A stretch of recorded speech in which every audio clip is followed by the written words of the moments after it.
So now you have your boiler pretty much as full as you wanted of water. You Now normally you start about half a glass because it has water in from the last time you had water in it.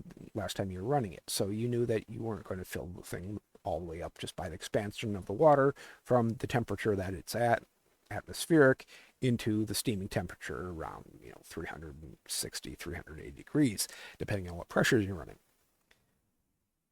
Well, this way, since you're already preheating the water, fill it up a little more than that because you want steam to operate any kind of injectors, or if you're oil fired, you want it to be preheating the tank. We'd also circulate uh, hot water through that loop. I'll explain that in a moment. Um, Prior to wanting to actually operate the locomotive, before you're wanting to get steam up. So you raise the water to slightly higher than half level on the water glass.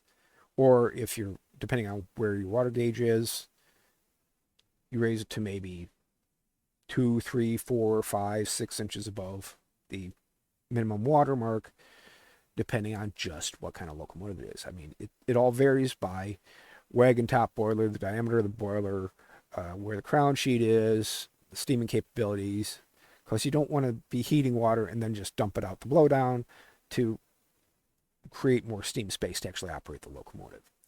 Anyway, back to the oil tank. Well, how I said that during wintertime, during colder weather, the bunker oil that would be fired in a locomotive would be somewhere between peanut butter and stick butter. This is not a fallacy. This is not something that's even contentious. How it's normally kept at a flowable rate is there's steam coils in the oil tank on the tender. Mind you, I'll refer to it as a tender tank often. This is distinct and different from the water tank, the water cistern part of the tender. Oil burners do have two of them, and sometimes they get screwed up by people not knowing which is which. There's a story about that. Maybe it'll be another episode. Anyway, so there's steam coils in there where you're just literally trickling a small amount of steam through it to maintain a flowable consistency of oil within the tank. It's actually heated to about 60, 70, 80 degrees Fahrenheit, fairly warm to the touch, but not hot. Not because you have to worry about it carbonizing, but just a matter of the expansion rate and distortion in the tank and use of, judicious use of energy, that sort of thing. You don't need it hot for it to flow. You just want it about human body temperature, really, and it'll flow reasonably. It's not going to flow very well, but it'll flow reasonably. To that end, there's controls for that loop. Well, under steam, it's basically the steam goes through a reduction valve. There's a main cutoff valve, there's a needle valve or some kind of reduction valve, and it just loops through the tender and discharges to atmosphere. Well, when you're running hot water into the boiler, it's not a bad idea to use it to heat the tender tank first. So basically, before you're putting water into the boiler, you're bleeding it through the blowdown, filling it only up to that level, by blowing it backwards through that tender tank steam coil. So that starts heating up the oil in the tender tank even before you're heating up the boiler or filling up the boiler. Once you see steam coming out of, not actual steam, but water vapor coming out from the blowdown, that it's warmed up the tender tank enough that it's not absorbing and condensing all the hot water into not so hot water.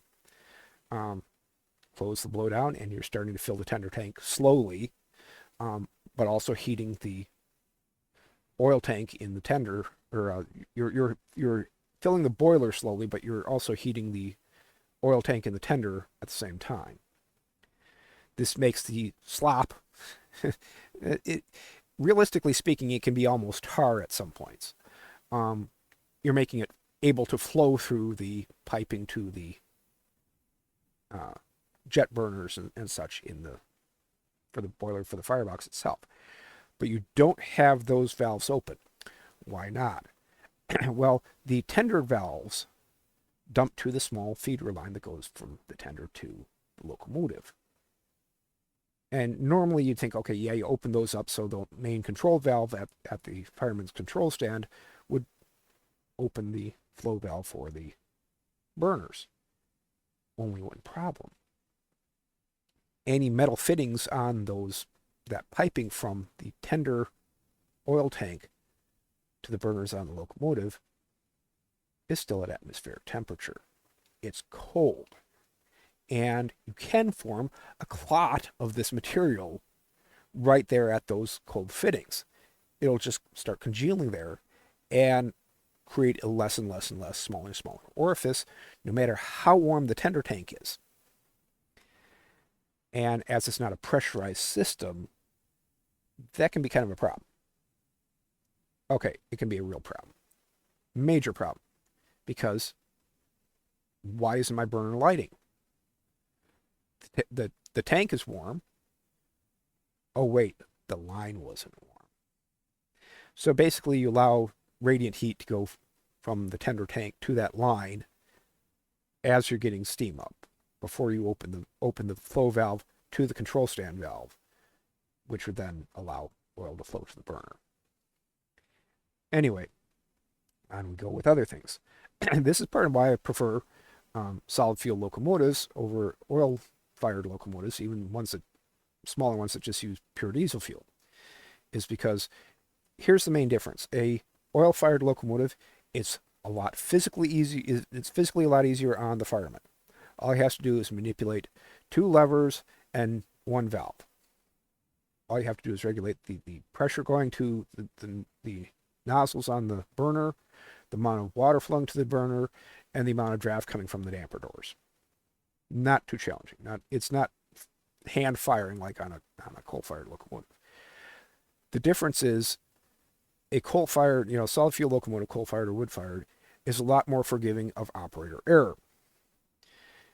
You're not going to suck your fire out. You're not going to pee fire onto the tracks, setting the tracks on fire, or one locomotive we had, if you were peeing fire out of the front damper, you were peeing it onto one of the axles of the locomotive, which was sort of a problem.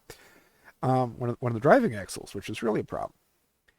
So it takes a more nuanced operator, more experienced operator to operate a oil-fired locomotive in all conditions than for a fireman to fire a solid fuel locomotive under various conditions. And this difference in knowledge base and in potential for operator error goes exponential when you're talking about low temperature operations, when you're talking to below freezing operations. So that's a concern, but it's also a practical reality either which way. And I'll start wrapping things up for the 4th episode just shortly.